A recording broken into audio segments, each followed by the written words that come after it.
नगर्नु होला तपाईँहरू। पुलिससँग धक्कामुक्की नगरिकन तपाईँहरू सबैजना यहाँ आउनुहोस्, ग्राउन्डमा आउनुहोस्। त एकपल्ट ग्राउन्डमा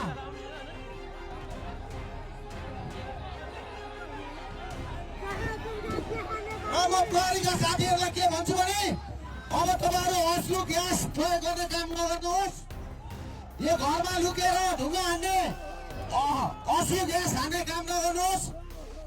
राप्रपाका नेताहरू धवा जमशेद दाईहरू सबैलाई क्यामेरा सेवाई मञ्चमा नवराज सुवेदी दाई संयोजक दाईहरू सबै छानबिन गर्नु पर्यो। त्यहाँ दोषी देखियो भने जो पनि मैले भने रविन्द्र मिश्र धवल शमशेर राणा पनि त्यो हिंसा भड्काउनमा भनेको मतलब उहाँ त्यो आगजनी गराउनमा तोडफोडमा संलग्न उहाँहरू हिंसा भने छानबिन होस्, कारबाही होस्, तर त्यो निष्पक्ष हुनु पर्यो।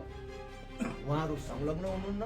संलग्न नभएको मानिसहरूलाई शान्तिपूर्ण रूपमा प्रदर्शन गर्न पाउने जनताको अधिकार संविधानले दिएको सुविधालाई प्रयोग गरिराखेका मानिसहरूलाई पक्राउ गरेर जुन काम राज्यले ज्यादती गर्ने काम गरेको छ त्यसको चाहिँ हामी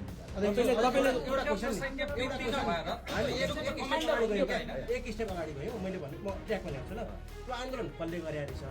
राप्रपा भन्ने दलले त्यो आन्दोलनलाई समर्थन, नैतिक समर्थन, त्यहाँ सहभागीमूलक सहभागिता थियो कि थिएन, दलको निर्णय थियो कि थिएन, त्यो तपाईँहरूको आन्दोलन हो कि त्यहाँबाट जाउँ अनि कोर्स करेक्सन हुन्छ। त्यसमा क्लियर छौँ, त्यहाँ कुनै दुविधै छैन। तपाईँहरूले त्यो सोधिराख्नुपर्ने विषय नै होइन। राष्ट्रिय प्रजातन्त्र पार्टीले पहिले नै उद्घोष गरिसकेको छ कि राष्ट्र स्थापनाका लागि जसले पनि शान्तिपूर्ण र अहिंसात्मक क्रियाकलाप गर्छ भने, आन्दोलन प्रदर्शन गर्छ भने त्यसलाई हाम्रो समर्थन रहन्छ भनेर भनेकै थियो र हामीले पनि हिजो त्यसलाई चाहिँ समर्थन गरेकै थियो र हाम्रो कार्यकर्ताहरू सहभागी हुनुहुन्थ्यो।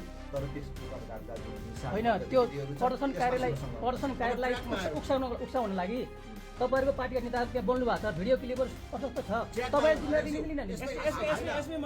हाम्रो पार्टीको नेताहरूले आगो लगाऊ अगाडि बढ जुलुसमा अगाडि बढ किन भन्दैन? आन्दोलन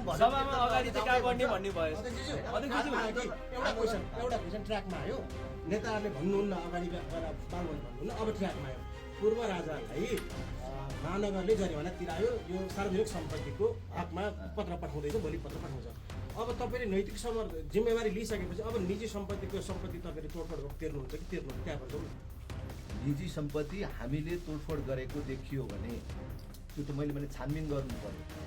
छानबिन गर्दाखेरि कसका कारणले हिंसा भड्केको रहेछ, कहाँबाट सुरु भएको रहेछ, होइन, त्यसमा हामी देखियो भने त हामी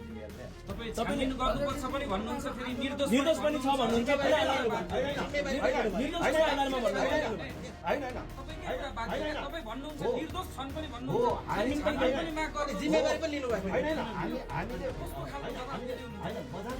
मजाले किनभने हामीले हाम्रो आँखाले देखेको छौँ। धवल शमशेर राणा कहीँ पनि तोडफोड गर्न जानु भएको छैन।